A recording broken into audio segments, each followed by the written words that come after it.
जिन्दगीको यात्राले धेरै पाठहरू सिकाएको छ। बिहानीको तातो चियाको चुस्केराले गाउँको याद दिलाएको छ।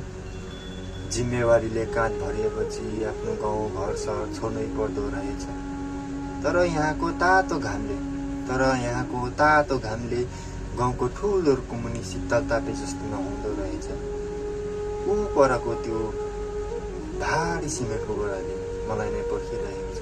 आज ऊ परको भारी सिमेन्टको बोराले मलाई नै पर्खिरहेको छ। हो, म मान्छु जिन्दगीमा सङ्घर्ष मेहनत गर्नुपर्छ, प्रतीक्षाको फल मिठो आउँछ।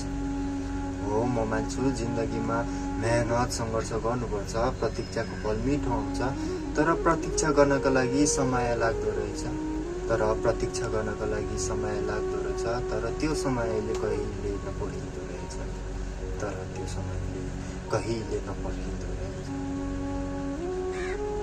आज मलाई गाउँको तातो चियाको चुस्केराको याद आएको छ। आज मलाई आमाले बनाएको तातो चियाको चुस्केराको याद आएको छ।